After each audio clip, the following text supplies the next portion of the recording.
Middle east जंग पर बड़ी खबर है। यूएस राष्ट्रीय सुरक्षा टीम की बैठक चल रही है। गिराए गए विमानों पर यह बैठक चल रही है।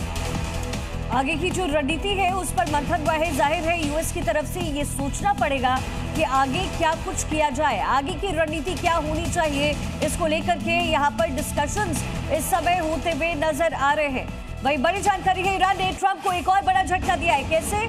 यूएस की सीजफायर के ऑफर को ईरान ने ठुकरा दिया है। तो ईरान ने अमेरिका की मांगों को सीधे तौर पर ठुकरा दिया है। इस्लामाबाद में बैठक करने से भी साफ तौर पर इनकार कर दिया है। अब ईरान नहीं चाहता कि इस्लामाबाद में कोई भी बैठक हो, लेकिन इन सब के बीच में इस्लामाबाद में जो बैठक होनी थी, अपने आप ही पाकिस्तान ये कोशिश कर रहा था कि किसी भी तरीके से बीच बचाव किया जा सके, लेकिन ऐसा होता हुआ नजर नहीं आ रहा है। और अब इन सब के बीच में यूएस के सीजफायर को सीधे तौर पर ईरान ने ठुकरा दिया। तो ईरान ने अमेरिकी रास्तों को भी अफेक्ट किया है। इस्लामाबाद में जो बैठक होनी थी उससे भी इनकार ईरान का हुआ है। तो देखिए, क्या ट्रंप बातचीत करना चाहते हैं और क्यों करना चाहते हैं ये आप समझिए, क्योंकि ईरान जो है वो झुकने को तैयार नहीं है। इतना ही नहीं, अमेरिकी विमानों को अब लगातार नुकसान पहुंचाने का दावा भी ईरान कर रहा है। अमेरिकी सैन्य बेस पर हमले हो रहे हैं। अमेरिका में डोनाल्ड ट्रंप का जबरदस्त विरोध हो रहा है। अमेरिका के रोजाना अरबों खर्च हो रहे हैं और ऐसे में अमेरिका तेजी के साथ डेट में जाता हुआ नजर आ रहा है। ट्रंप की जो वॉर नीति है उससे ऑफिसर्स खफा है। रेजिग्नेशंस भी हमने लगातार देखे हैं। टिक्को सर, रेजिग्नेशन एक तरफ, दूसरी तरफ जो जेट्स है उसके हालात क्या हो रहे हैं हम देख रहे हैं। लेकिन क्या आपको लगता है कि ईरान का जो एयर डिफेंस सिस्टम है वो E-10 जैसे मजबूत स्टेल्थ को भी अगर गिरा रहा है तो क्या इस पूरे वॉर में किसकी जीत मानी जाए?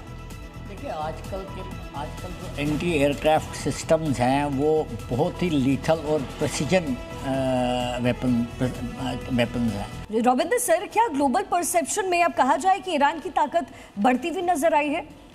नहीं, ईरान फाइट बैक कर रहा है, बहुत कमेंडेबल है। अनएक्सपेक्टेड था शायद कि कुछ कर पाएगा, बट ओवरऑल नेट में आप देखें तो अमेरिका ने बहुत डैमेज कर दिया है।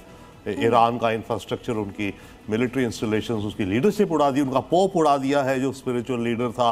तो ईरान को बहुत नुकसान हुआ है, but at the same time छोटी सी भी सर्वाइवल कर जाना ईरान के लिए एक साइकोलॉजिकल और अदरवाइज। ईरान तो कह रहा है कि 50% कैपेसिटी उसके पास अभी बाकी है। इसका मतलब बहुत कुछ होगा।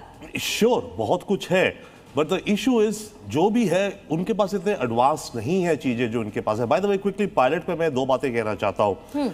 एक, ये जो इंसिडेंट हुआ और अगर पकड़ा जाता है तो मुझे याद आता है 1980 में जब अमेरिकन एम्बेसी में 40-50 जो होस्टेज लिए गए थे, वो क्राइसिस बन गया था।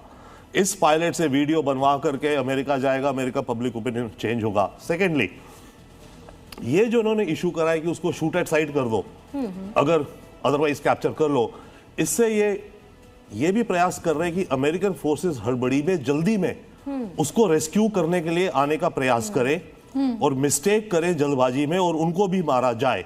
आपको याद होगा जिमी कार्टर ने हेलीकॉप्टर्स भेजे थे मरीन्स के उन एम्बेसी से होस्टेजेस को निकालने को। डेजर्ट में इतना स्टॉर्म आया था, वो हेलीकॉप्टर गिर गए, तो कतई ब्लंडर हुआ था और कार्टर की पूरी प्रेसिडेंसी गई। आप जो बात करें, बिल्कुल ऐसा होता हुआ भी दिख रहा है, क्योंकि हमने तस्वीरें देखी रेस्क्यू करने के लिए जो हेलीकॉप्टर्स पहुंचे थे उनको भी ईरान निशाना बना रहे हैं। मैं सर लौटूंगी आपके पास।